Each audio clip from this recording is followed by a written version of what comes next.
What's up, everybody? Welcome to Soccer Wise. David Goss, Jordan Angeli with you here for another big Wednesday show. The music is flowing. We've had, Christina Aguilera already in the pre-show meeting. I was actually listening to Mariah Carey right before I got on with you. That's what it was? It was not, it was going through the playlist, Okay. Yes. It was. So Because I was right to bring another girl pop singer into the mix with our pre-production meeting, Christina Aguilera, that I pulled out of nowhere. Absolutely. Sounded just like her, didn't I? I was looking around because I didn't realize we had secured the interview with Tina. And it was a big moment for the history of Soccer Wise. Our first Emmy winner. What awards did they get? Grammy. I'm sure it's Grammys. Yeah, Emmy, I think, is TV. I never know the difference. I have an Emmy. Yeah? Yep, I do. From Columbus. Pretty cool. Where do you keep it?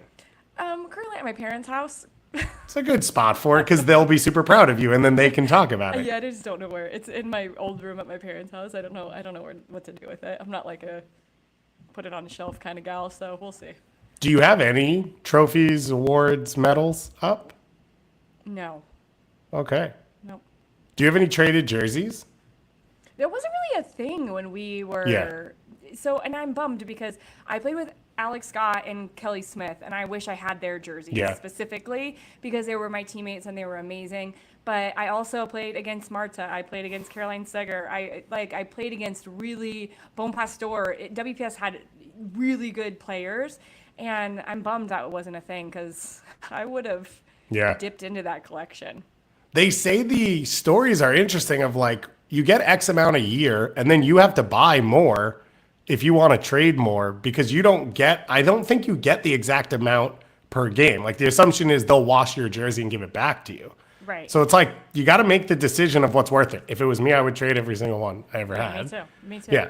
But do you really think they make, I only think that really applies to Messi because everybody wants his jersey. Do you really think they make him pay for jerseys? No, He's not Adidas, at all. And he pretty much owns Apple TV, whatever it's called, MLS Season Pass. He probably owns enough shares of the Adidas jerseys they sell to himself that it's all just inside the family at some point. Yeah. I think there was a story that Drogba used to go to the team store, buy his jersey in bulk to give it away so that he would always finish as the highest seller every quarter. Smart. So that you could do that as well and then just give away. Show was going to start, but here we are. Here we are, and this is what we do. We do have a great show for you all, though, because we've got a big interview.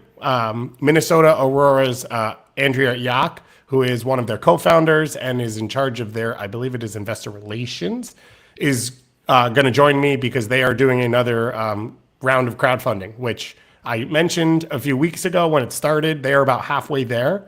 So get in now because you want to be able to say you own a soccer team. Like that's the coolest thing you could say. And you don't want to miss out because I missed out last time.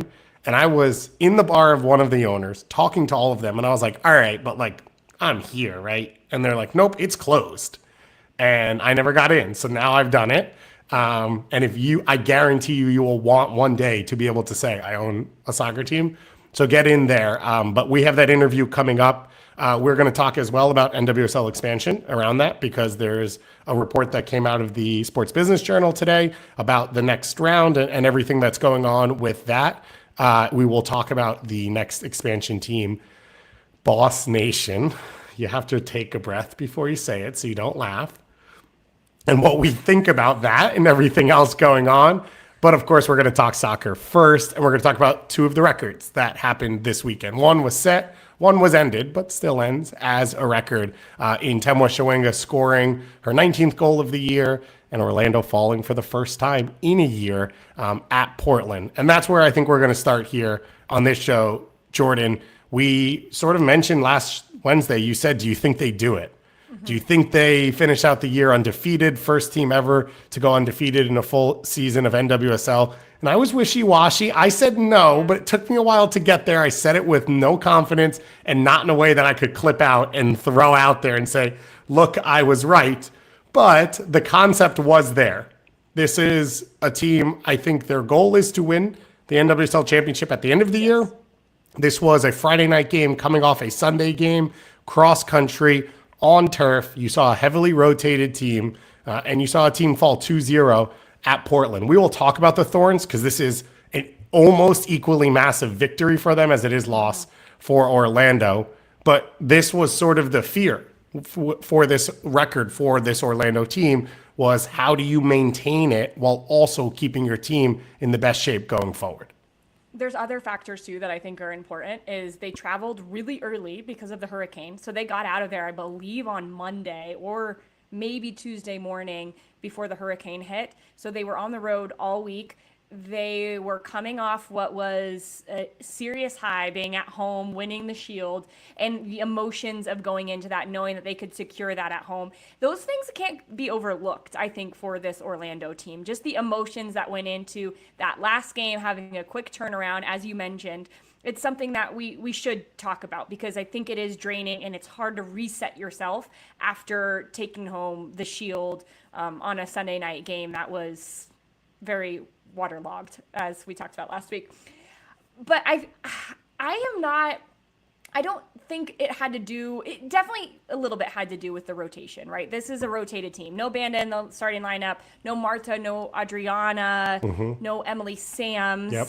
But Sams was really, I would say, the only defender that got rotated. Everybody else in that back six, Because Pickett is now a starter. Yes, Yeah. and Morehouse started, but everybody else in that back six has played in those positions. And I'm counting the two midfielders in the 4-4-2 for Orlando. They've played in spots in chunks of the season or rotated in throughout the year, except for Carrie Lawrence. And I thought that you saw Orlando lack the firepower that they have going forward, because if you're Portland and you see that roster, that lineup come out an hour before the kick, imagine how much more confident you feel thinking, we don't have to defend Banda, we don't have to defend Marta, we don't have to worry about Adriana cooking us on the wing because they're not in the starting lineup. So I feel like it was less about Orlando and it was more about this performance for Portland. I don't know how you feel about it, Goss. So I think you're correct in like the strength in the back 6 to 8 for this Orlando team was there. We have seen now, I think especially over the last few weeks, I think back to the game at Bay for this Orlando team there have been games where they haven't looked like the better team, but the mistake that you make is a mistake to Banda. And then not only does it create a chance or create a goal, it resets the field a little bit. It resets the game. And that was the part that it felt like was missing for Orlando, was like this get out of jail free card to change things. I think even when you watched the way they built up, especially stuff around the final third, the lack of the presence of Marta, it changed what Summer Yates was looking at. And it changed the the defense she was set up against. And when she received the ball, and I think you saw Angelina sort of get a little bit more involved, more aggressive as the second half wore on. So I agree with you on a lot of that. Like, I think for Orlando, the attacking threat missing was the real difference. Yeah. Portland getting the early goal, I think, changed a lot as well. And you mentioned, like, the players that should be marking and understanding those moments are the players who have been out there for Orlando. Like, that's not tape that's going to be thrown away. That was a mental mistake to turn off for the second ball and to not know really where your marks were. And something that Seb Hines has been pretty adamant about with this group, that they knew last season they lost their chance at the playoffs by 1 goal. They did not score one more goal. And if they would have done that or not given up one more, then they would have been in the playoffs. And this is a team who then has refocused on, we've talked a lot about the last 15. They've still not conceded in the last 15 minutes of any game this year. But they've also not conceded a lot on set pieces. And that is the mentality that you bring into this group. So when there's a little bit of change, you can't let that make you not focus in those moments. And I don't think, if you give up a goal to Portland at Providence Park, it is the hardest place to switch momentum. You can't do that. I think earlier in the year, Louisville went and scored 2 goals early, but then it was Portland who got back in the game and they switched the momentum because they're at home and that place is loud and that place is the hardest place to play in NWSL. And those fans have been waiting for something good to happen for a few games now at home, and finally they got to see it.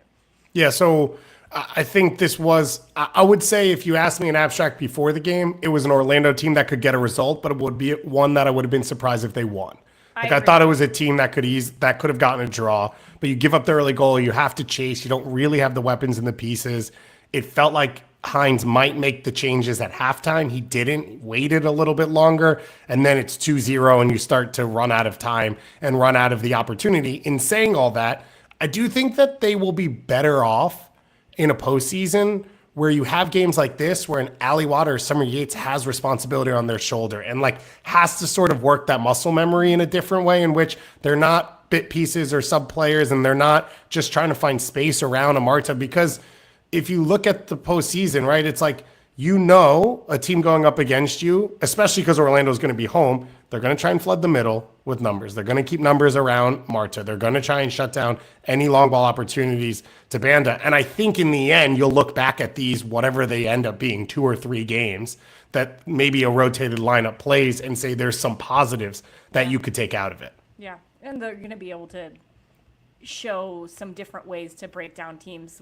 Like I thought they were good in moments in the channel trying to utilize the speed that they have in quick transition. So not to say that they don't do that with the players that they have, but yes, there is a lot of learning that can be done. And sometimes it would have been cool to see the record broken or to see an undefeated team. But if I'm Orlando, I'm kind of happy we lost now. Like get it out of the over. way, move It's on. over. Yeah. Yep, let's move on. There's no pressure anymore. And now it's just 2 games left. Think about that. Think about building into the playoffs and that you don't even have to think about it anymore. The streak is over and now you're really thinking about what you want, which is silverware. They want a trophy. They want to win NWSL championship. And the reason these things are historic and they are difficult is because the way schedules are built, you have to go cross country after a late weekend into an early weekend. You have to play back-to-back games on the road. Like, this is why it is so difficult to do something like this. Before we talk Portland, though, Orlando now, the number is set. Do you think another team matches this anytime soon? Like, we at the middle of the season are talking KC and Orlando, and it sort of felt like, is this the new reality? Do you see this as a future? Every year this is a conversation? I don't. I think it doesn't surprise me. It happened in an expansion year where teams are like a little bit sorting themselves out. Like Orlando had the most consistency from year to year with the team that they had built and then added some really good parts. So potentially it happens again in expansion, but I don't know if we ever see this again, ever. So it's cool that we got to experience it this year. Yeah, absolutely. I agree with you. I would be surprised, especially as the league grows, that it becomes possible with the amount of, and as we talked about many times, the transfers of players in and all that can happen over the course of the season, plus internationals and everything like that going forward. So for Portland, they were on a terrible run in the other direction, hadn't won. I had the date somewhere. I think it was July 17th or something like that in NWSL play. They get the victory 2-0. It was the first half goal off the set piece by Morgan Weaver, correct? She scored the opener. Yep. And then Sinclair gets the second goal, which we'll talk about Sinclair in just a moment. This is her second to last home game for Portland, and she scores the goal in the 55th minute, I think it was, to make it 2-0. I thought the Thorns had some really good ideas. They had a ton of injuries. They still have a ton of injuries. No Sophia Smith in this one. And it shifted their midfield a little bit. And so you ended up getting Coffey next to Fleming behind Moultrie. And I thought you saw the quality there. Like, you are talking about 3 players who are happy to be on the ball. They don't mind numbers being around them. They can connect or they can create by themselves. And I thought you saw something that Portland could take forward. They might be easier to play against at times, or they might get physically dominated in there by some teams, but it also had a strength that they could lean on going forward and say, like, we can be possession heavy through midfield. And that is going to be important for them. And when I had Portland last weekend, and one of the things I was looking at is how many touches Sam Coffey was getting throughout those games leading up. And it was around 50 touches a game, but her progressive passes were not as high as they had been all year. And I think that that is one of the biggest things that I noticed in this game, Goss, is Sam Coffey was finding the opportunities to thread the ball through, to find Moultrie in the pocket in front of the back line between the 2 central players for Orlando, and in that is where she thrives. I can't remember, was it last year or the year before, where she had 10 or something assists. Like, she had so many assists and led the league in assists. And that's what this team needs of her. And it's been difficult because it has been a little bit of a carousel of players centrally around her. And you have to think, for a while it was Sagita next to her. Now with that injury, these three are trying to find their groove together, and it takes time. Nobody was more frustrated than Sam Coffey. I think she cried after the game a couple weeks ago when I called it, because she was so frustrated that they cannot find solutions. And I thought she did a really good job of being the player who, a lot of the time through the pass, like I just mentioned, but on the goal, the Sinclair goal, she dribbles and finds the gap and says, all right, let's go. We're going to score right here, and I'm going to be the player to really utilize the space correctly. I thought she had a really good game, and that is the performance that I think we expect from her. Good defensively, but also contributing to what's going on in the attack. The goal, it's her first touch. She takes like a long first touch on purpose out in front that breaks the two defenders, and then she runs around them, and then she starts driving at the back line. And it was just one of those moments where she saw the gap before anyone else. And rather than get it in her feet and try and find it, she's able to take that long touch on purpose. And that gets her past the defenders without having to dribble through them. And then she's off and running. I think a lot of that was Fleming playing next to her, because when you look at their build outs, Coffey's not coming to the ball every time. Fleming takes half the field. So on their own build outs, it felt like Fleming played their left side and Coffey played their right side. And so it changes the defensive shape that Coffey is looking at more often, and changes the work and responsibility. But that's different than they've been playing, because Fleming has been a little bit higher. And also, I think it makes sense against Orlando, because when we saw them play Bay a few weeks ago, we talked about how Bay was better than Orlando, and they really stretched their midfielders wide and made the two central players for the Pride have to cover a lot of ground. And when you're playing with two players deep, that sometimes that's asking a lot from, I think it was Angelina and was it Gautra in there? Yeah, it asks a lot of them because they can't step all the time. So then you're going to have a free player sometimes in midfield, and Portland was able to utilize that to their advantage. Moultrie, I thought, looked good in this game. She has looked good this year. You can see her age in just, it's 95% of the time there. It's the last 5% that's the hardest part of the game. It's the final setup to the shot. It's waiting to pass in the final third at the right moment. She's going to have a big year next year, I think. I absolutely agree with you. Like, she is hands down the starter at that spot. And that's with her and still needing to finish on a couple of these things. And that's with this team kind of struggling. At her age, it is ridiculous, and she should only continue to get better. Sinclair won't be there next year, obviously. Her retirement coming up. So she has one more home game in the regular season. That's the final game of the regular season. It's the Friday night match against Angel City.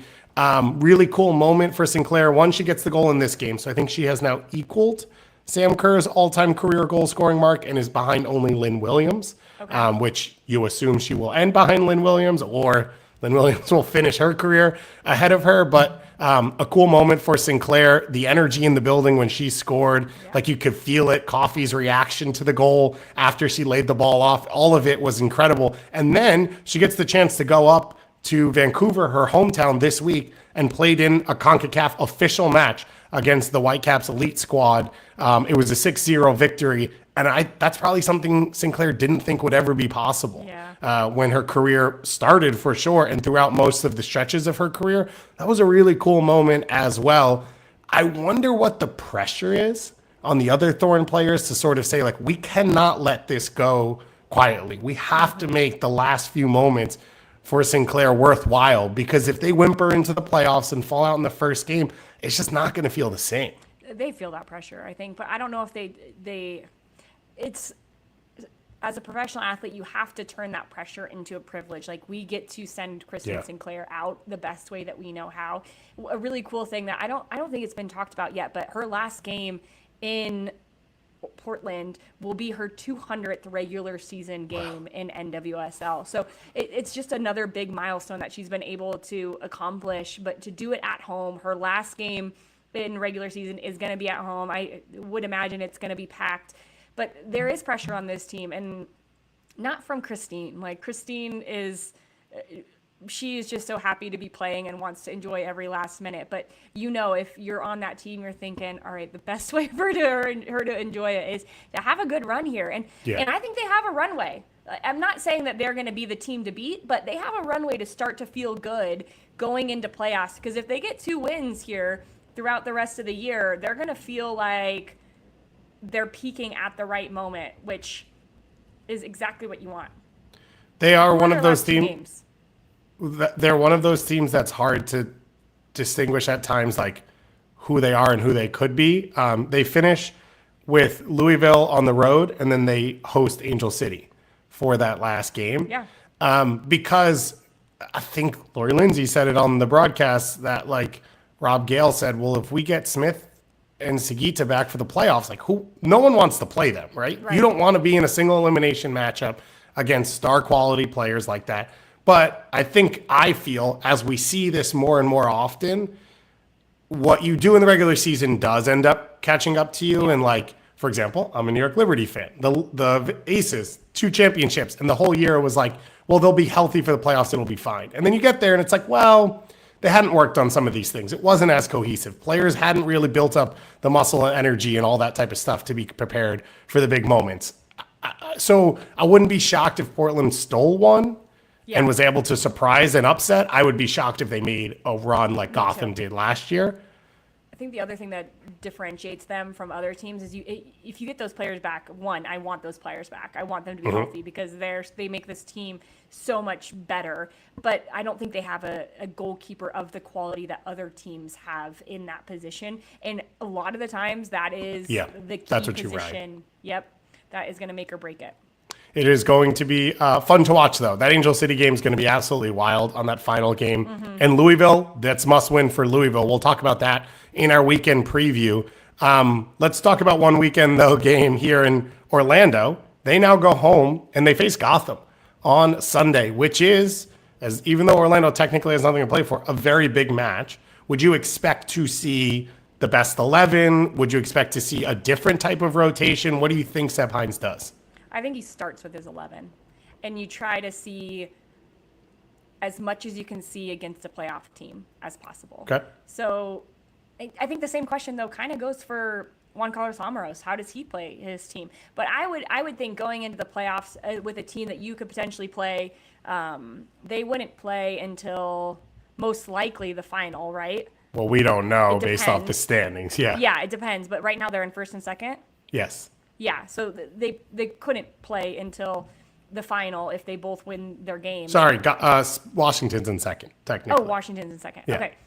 So I feel like it's a good chance to keep everybody feeling like they're in a little bit of rhythm. I know he got a lot of those players in at the end of the game, but I would start and try to see if you can get a really good 60, 70 minutes out of your 11 and then bring rotations in.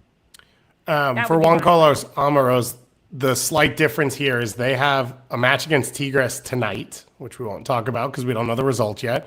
And then they play the Summer Cup final on Friday, which is during the international break. So it gives him an opening to play other players. Like he doesn't, for example, Ella Stevens probably deserves a start. She's going to get a ton of minutes over the next 3 matches. And on the flip side, he's got to manage the minutes of the players that they are keying on, that they are relying on. Gotham is 5-0-1 in their last 6 matches. The last loss was to Orlando, and it has been on the strength of the back line. Yeah. Berger back now from the Olympics. Jess Carter added to the mix. Davidson and Sonnet have been healthy, and Neiswanger has started again. And that is the strength of this team. Like, the pieces are coming back in the attack, and sometimes they're hitting and sometimes they aren't. But that is what this team is built on. If they're going to make a run for a back-to-back championship, it's going to be on that back line, that back 5. You can swap some pieces out in there and still be really strong, especially with the versatility of Carter. But it will be interesting to see what Juan Carlos Amaros decides to do with that one. It is the game of the weekend. Yeah, even if it's not best 11s, like there's still so much talent, and it still means so much for what we think we're going to see going forward into the postseason. We know we're going to see a lot of the KC Current. Temwa Chawinga 19th goal in a 1-0 victory over Bay FC. So her 19th goal this year. It sets the record for a single season goal scoring mark in NWSL.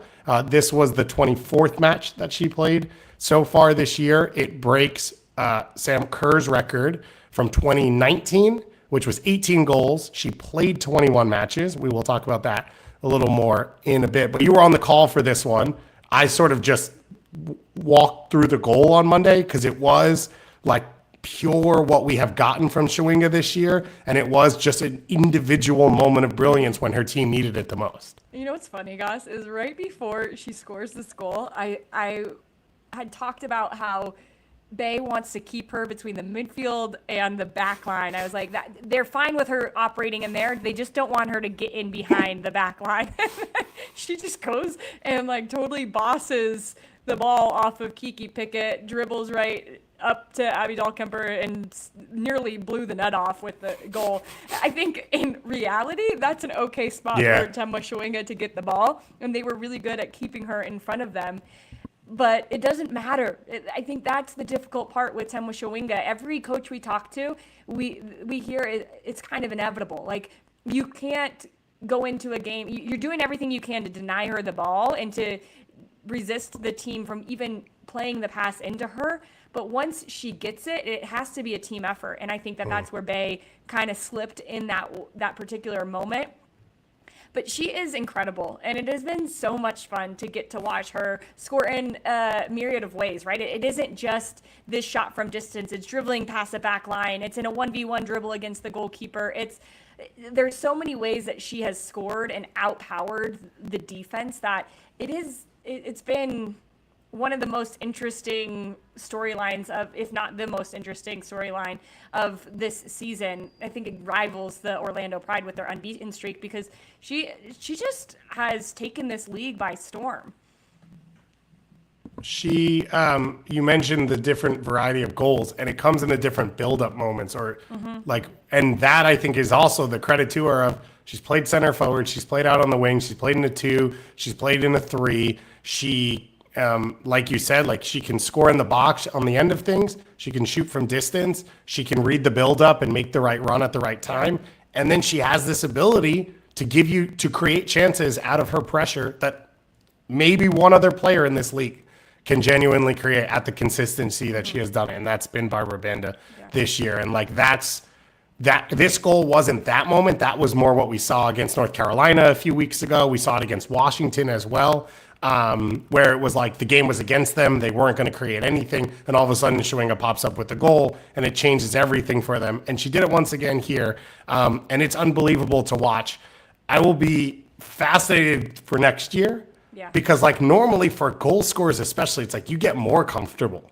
You get more comfortable in the team. You get more comfortable with the speed of the league, the style of play. You'll also have teams start to understand what they're looking at and like game planning for and all of that. So it's going to be fascinating to see how she grows. Obviously, no one figured out Sam Kerr.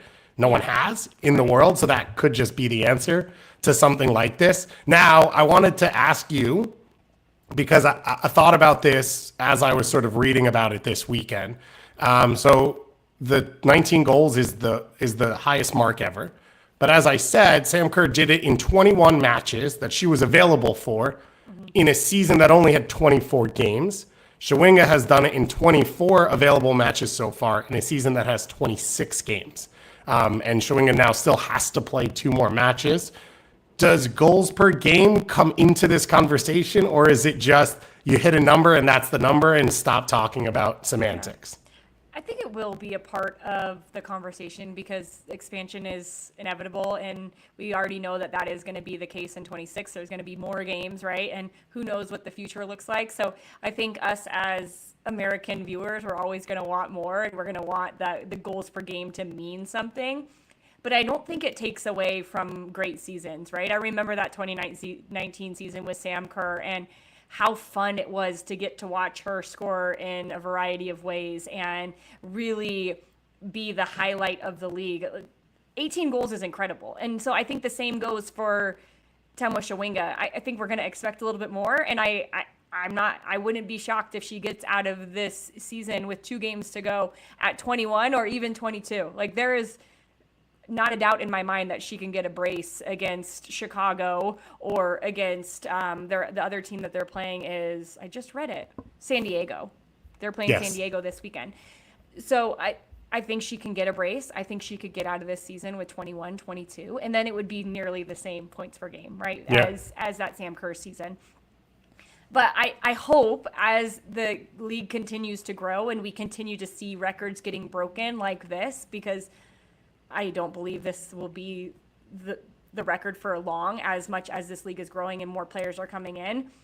I hope we can still appreciate how great those seasons are despite the points per game, because Chawinga also has 6 assists. So she is, and I think right now she is scored 13 goals in the last 12 games. She had that record where she had 8 games in a row. She had 8 games in a row. She missed 1 game scoring, and now she's back on another run. So it's wild and so fun to watch, and it was really cool to be a part of the game where she broke the record. I did a little bit of math coming into this. I didn't process this one, which is absolutely ridiculous, which is if you don't include stoppage time, in theory, Kansas City has played 2,160 minutes this year, and Chawinga has played 2,075 of that. Whoa. Because I'm like 24 of 24. That means she's played every game. Yeah. She starts most games. So she basically has started every single game. That takes me into the next conversation, which is MVP. Ooh, yeah. And I sprinkled a little bit of this into the Monday show. I do a weekend recap every Monday, although with the playoffs coming up, we might shift that a bit, but we will see. And I talked about, to me, why I think Temwa Chawinga is the MVP this year, and it's who I would vote for if I had the opportunity. I went through this fake statistic that I created of the goals you scored being either the only goal your team scored that game or being, the goal that decided the result or gave you a result in one in which you got a tie. I thought of that because I think with both these teams, Orlando and Kansas City, I assume we're talking about a debate between Banda and Chawinga, or am I missing anyone else? I think so. I think if Rodman didn't get hurt, she Right. was in there, but she unfortunately had that injury and was out a few games. Okay. I think you get stuck because there are a lot of blowouts in there, especially for Kansas City, mainly in the first half of the year. But you talk about the goal scoring streaks. I calculated it as 11 of her 19 were the only goal her team scored or got them the result, whether it was a win or a tie. You cleaned it up for me by saying she has 6 game-winning goals, which is the all-time college soccer statistic that sometimes drives me insane when it's a 5-1 game and you scored the first or second goal. But I'll allow it. Good catch there on the second goal to a 5-1 game. Yeah, thank you. You're welcome. So it is all part of this debate. But I think you can't ignore the minutes, because you're talking about a team where B has been hurt and Hutton's been out and Dabinia started the year out and you've rotated at center back and you've changed your goalkeeper and Michelle Cooper has been hurt. Everything has moved and Kansas City has remained a top 4 team, maybe a top 2 team in the league, largely, I think, because of her consistency and her ability to be on the field. I think that's added to the pure goal scoring numbers and ability to put her, in my mind, at the top of the stand at the MVP conversation. A few weeks ago, I think I was in Banda camp, right, when we talked about this a few weeks ago. I think you were in Rodman, and it's changed. And I think that is why we vote for these things at the end of the year. Temwa Chawinga has been the star of this league, and it's difficult because you don't want to always vote for the Golden Boot player to be the MVP. Yeah. But in this case, the Golden Boot winner, I think, is the MVP because Temwa Chawinga has played all the minutes that you just said. She's been consistent in that, whereas Barbara Banda was really hot and has struggled to score in the last, I think she had the goal reverse Bay, but in maybe 1 goal in the last 6 games, which that has never happened for Temwa Chawinga. That is why I feel like it is going to be Temwa Chawinga being both the Golden Boot and the MVP at the end of the year. But I loved that we have this conversation, and there's been so many really good players across the league that make it a difficult decision. But I would be shocked if it's not Chawinga. Okay. I thought I was going to get some pushback. I thought there was going to be some debate still. I would be shocked because I think the thing about Orlando is they have been such a team, right? Yeah, They right. have, I think Seb Hines will get coach of the year, no question there. They have been the unit and what the unit has been able to do together, which is why they're Shield winners, which is why they were undefeated. Everything is so team about them. And I'm not saying that Kansas City isn't team, right? They have the most goal scorers. I think they have 18 players who have scored a goal. 18 players who have scored a goal in this league. That's season. more than you would probably anticipate you'd play for a full season. That's more than Houston has scored or Utah have scored all season long. Don't even do that. That's tough. It's tough. It is tough. But so it is a team effort from them, but they have been so driven by Chawinga, and she's been excellent. She'll be the MVP. She'll get the Golden Boot, and it'll be very deserved. Yeah, I think to your point, Hines getting coach of the year, Morehouse probably going to get goalkeeper of the year. Yeah.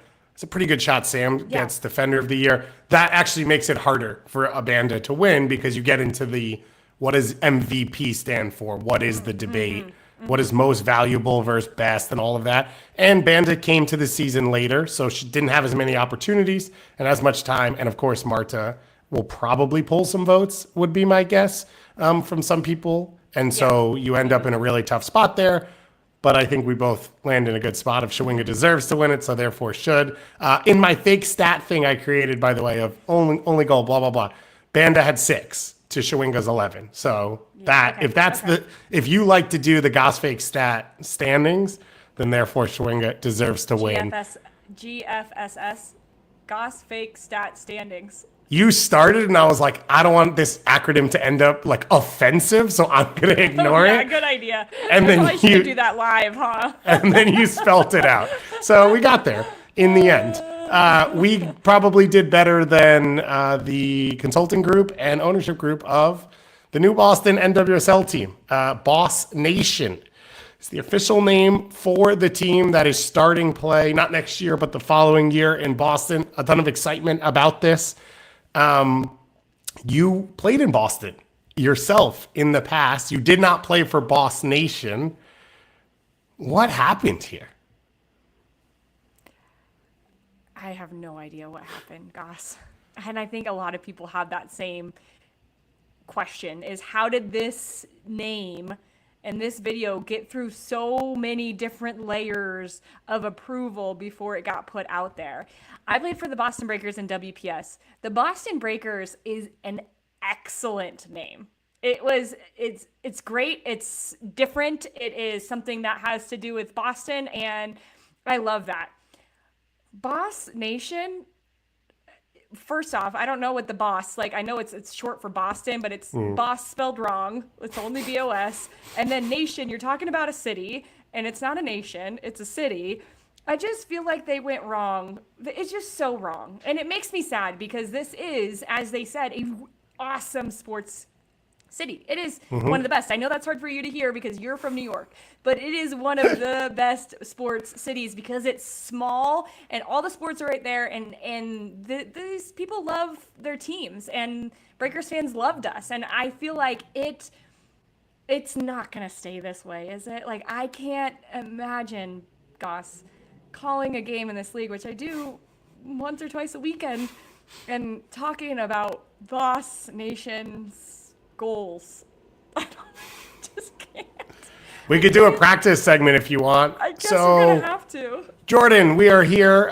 BOS Nation coming off a 3-game undefeated streak, looking to continue things here at their home facility. And it's going to be a big one for BOS Nation. They've got a lot of the fans here, Nation Faithful. That actually I don't hate, Nation Faithful. I don't hate the supporters group being called BOS Nation. Yeah, 100%. To me, that's what happened here, which was you got a bunch of people in a room or whatever, however this occurred, and you ended up on step 7. You didn't get to step 1 yet. Like, this is a collaboration with a cool local clothing company that you put out 2 weeks before the playoffs start to get some buzz and to get people into it. This is not the foundation of your team identity and the foundation and launch moment. That's the part that I think is really hard for someone from the outside, is like, this is the week you sell gear. For the next year and a half, like this, your you're groundbreaking when you have a stadium, your first player signing, your coach signing, like those are tentpole moments. And sports and, marketing organization, all that, that's what they're built around is tentpole moments. Create energy, have a big moment, and then try and ride it down and then do the next one. This was like your biggest one, and it was like your first one. I can't imagine people, if you look at the gear, you are not buying that. I cannot imagine people are going on to buy that stuff. So you've lost this huge opportunity. They issued an apology. I believe the marketing company, which was sort of like really proud of themselves when it came out, has pulled it off their own website, which is never great. I don't know if that means it changes. I don't know what happens now. I mean, you don't exist, so you do have time if you want. Yeah, until 2026 starts. Right.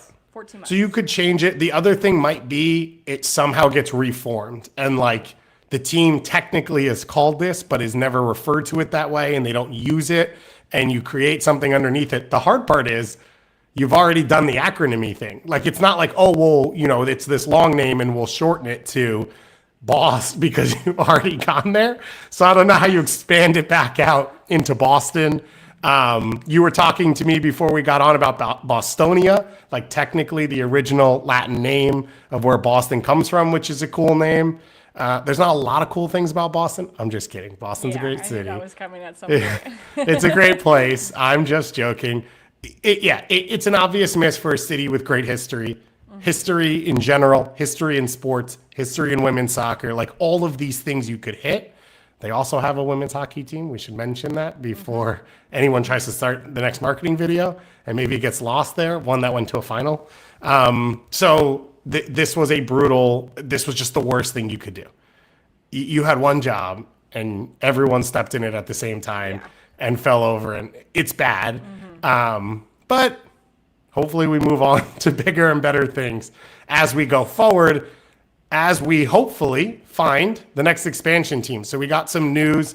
The Sports Business Journal put out an article moments ago before we came on here with an update on NWSL Expansion. So this is the report that they wrote. It says, quote, the field is believed to be narrowed down to big groups in 5 cities: Cincinnati, Cleveland, Denver, Nashville, and Philadelphia. Philadelphia were the new name to me. I hadn't heard that before. It is a group fronted by the head of football development and strategy, Connor Barwin. And there are a few people mentioned in this article as part of the bids. One of them is Jordan Angeli. Do you know anything about that? Oh my gosh, no, but I have these great stickers for Denver all over my water bottle for some reason. No, I'm excited to see this article because it has been a really cool process to be on the other side of things, Goss, and to get to try my best with this great group that I'm working with to bring an NWSL team to Denver. We do not have any other pro women's teams, and so we would be the first, which is really exciting. Yes. In a very big sports city, a championship Huge city. Sports town. Yes. So it has been cool to learn about that. But one of the things that has been very hush-hush is who else is involved. And so when this article came out, I was like, yes, we know. Great cities, like really good cities involved. And I think when I look at the map of where those cities are at and what they could do to enhance this league, there's really just one choice.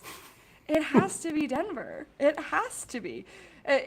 It's cool, and to be amongst that group, I feel like it's exciting that Nashville is a part of it. Philadelphia now in the mix, which it seems like this was a pretty like last minute thing for them, and what was that? Cincinnati and Cleveland. So, that's so close to Louisville. They don't need a team in Ohio, right?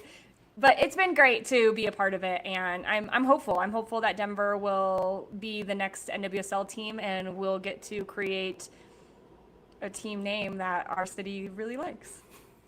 You should already be honestly, if you just ended for Denver, you still would probably be winning in that debate and in that conversation. As you mentioned, the Philadelphia one, that was the one that was a surprise to me. The stories we have all heard, we sort of knew Cincinnati was involved. Nashville had been rumored. I believe Miami and Atlanta were the other 2 big ones that had been rumored and talked about, not publicly, but in spaces. And Cleveland, we have heard the reports that there is a stadium site that they are landing on and negotiating with that could be the spot. I think a lot of people took that as saying, oh, they're doing that because they have the bid. Yeah. More likely it's just part of the bid, and that's a part of what you have to do. And they definitely have been the most outspoken out of all of the groups. They have a lot of info out on social. They're constantly posting. They're doing merch drops and stuff like that in Cleveland. So we knew about Cleveland, and it's been great to see that city have something that they can stand upon and try to build there too. But yeah, I mean, Denver, you've been to Denver a million times, Boss. You know that it would just, this is a spot. This is a spot. So I'm just trying to make my case whenever I can. Like, we need an NWSL team and bring a team to the Mile High City. It would be amazing. I think the easiest case would be you could build a spine of World Cup winners or Olympic gold medalists without even having to get anyone to move, because so many of them are from there. If you are not watching the show on YouTube, I made the title below us, Soccer Wise is for Denver. So we agree with you. It is the place to be.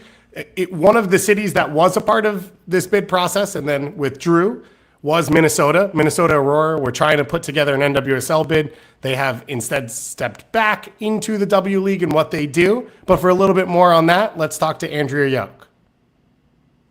And if you are watching live here, you're with me. So we will go into our weekend preview here. Thank you so much to Andrea for taking the time to talk to us. We will post all the things about how you can get involved, fundraisers. It sparked a couple ideas for me. I'm going to be gifting shares to people for the holidays, which I think is like the coolest thing ever. I've said that a million times because I cannot imagine owning a soccer team. I can't. Yeah, that's like, cool. Obviously, you're working on it, so Trying to. you feel it as well. But it's very like Green Bay Packers, right? Yes. Like how the Green Bay Packers were built. And now look at that and how supportive those fans are because they own it. They are part of it. And I think that that is a really cool idea that Minnesota Aurora has. And so now you and your family and your nieces will get to be owners and forever fans of Minnesota Aurora. And they do listen to this show, so if they hear that, you don't know what your gift is coming up because Jordan they just. Do? Oh my god! That's what I've been told. Just cut it out. No, cut it out. Just Okay. edit it out. All right. They Let's. don't watch it live, do they? No. Oh my gosh! I am a spoiler. Let's talk about the NWSL weekend coming up. We've already talked about Gotham versus Orlando. That game, I believe, is on Sunday. Some of the other big games here that I circled for this one. Louisville against Portland. We talked about Sinclair and what Portland are trying to do. Louisville are in this race alongside Bay FC, who face off against North Carolina. It's the final home game for Bay in that one. They finish at Houston. You have to think there's at least 3 points in there between those two games for Bay, whether it's at Houston, who are struggling and won't have anything to play for, or at home. All I'm saying is for Louisville, they probably have to win out to make this happen. And home against Portland is not easy, but it is a winnable match. Yeah, it is. I think the question I have for Louisville is in the last game, they don't start Savannah DeMello. And this team has a good starting 11. I really like the way that Yanez has shifted some of the ways that they build and how they attack. But if they're without DeMello, it changes things. And I think that they need her in the starting 11. I don't know if that was for injury, if that was what the case was for there without DeMello in the 11. But they're going to need their 11 to start. So then they can bring Sears off the bench, and she can provide a spark, which she always does off the bench. And it's been a really good role for her as a rookie in this league. But they're gonna have to be able to.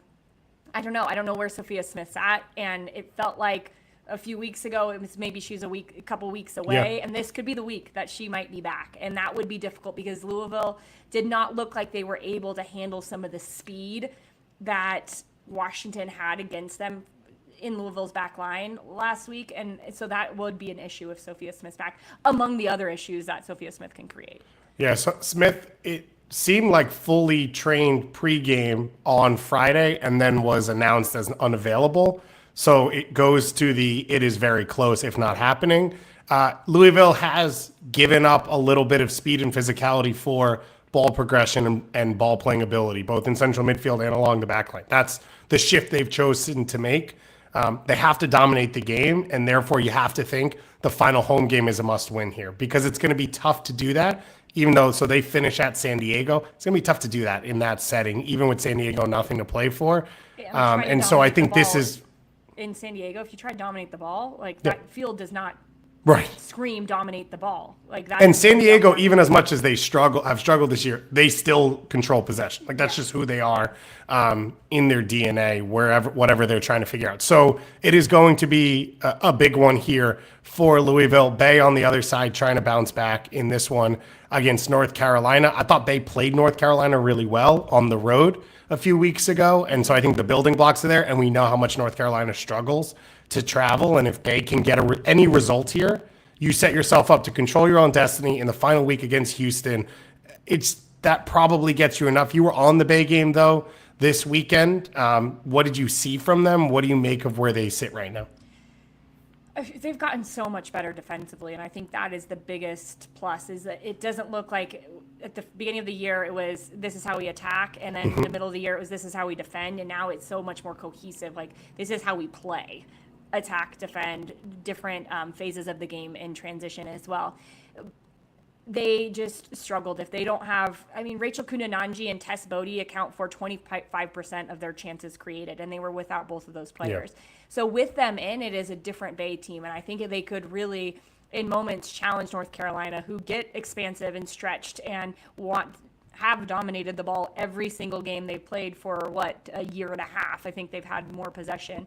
So if they can let North Carolina get stretched and use the outlet of Kundananji, they might have something going for them. But I don't know the health where she's at. Tess Bodie was an illness, so you would imagine she's back in the team. But for them, it was difficult for them to create much going forward. Penelope Hawking did all right in moments. But this is a team who they need to be clicking, especially at home, because this feels like if you can get 3 more points at home, then you go into your last game in Houston, as you said, knowing that we could get a result here. Yeah. It doesn't maybe have to be a win. Yeah. Yeah. And I think you take a lot of wind out of the sails of Louisville. Hawking, I thought, in this game was the most dangerous player on the field. It is in isolated moments, and so it's hard to connect to it, and it's hard to build off of it. It's kind of flashes. But if you have a Kundananji on the field, and she's stretching the field on the other side and creating danger, it becomes even more dangerous and more effective. And the final one to touch on for the weekend, Washington against Chicago. So Trinity Rodman came off the bench in the previous game. Kruger was available on the bench, did not appear. I think some of that's affected by you're a defender and you're up 4-1 as the game goes along. So why take the risk? Lacey Santos didn't dress once again. Uli Sarr didn't dress once again. I think it's safe in saying Rodman back is the biggest step to take. And then you're hoping anyone else can get back that can become available, especially now you've lost Andy Sullivan. But if they can get Rodman, I think they go back into a conversation of at least they can threaten anyone on their day. Absolutely. Trinity Rodman is, what do we say, top 3 players in this league, because we were talking about MVP caliber players earlier, and she was one of the 3 that we talked about.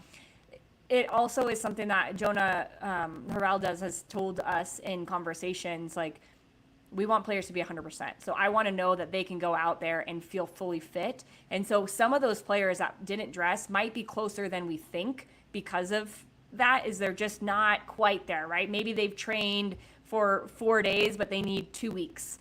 And so and I would imagine that's where a player, I'm hoping actually, like Ule Sarr potentially is, because she's been out the longest. But it is good to have Rodman back. But I think they got it much better in how they place players. Hatch was at the 9.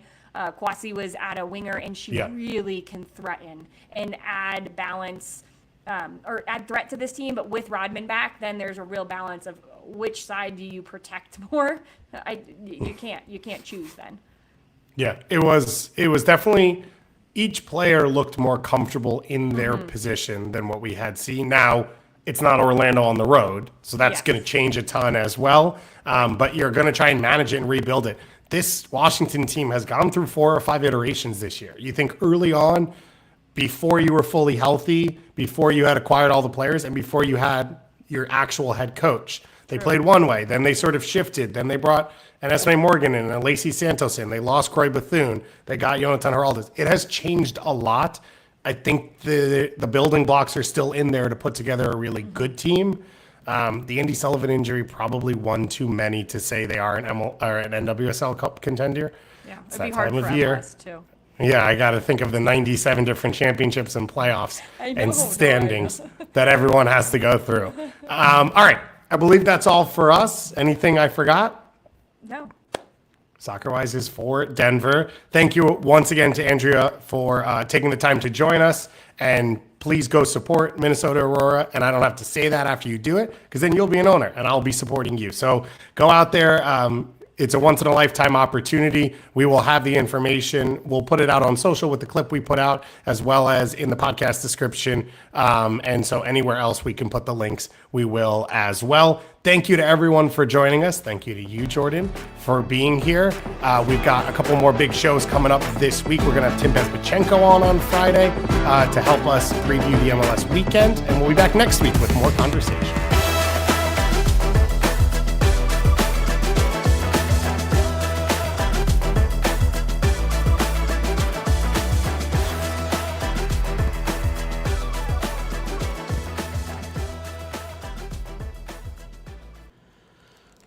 Okay. That wasn't really that short. I know.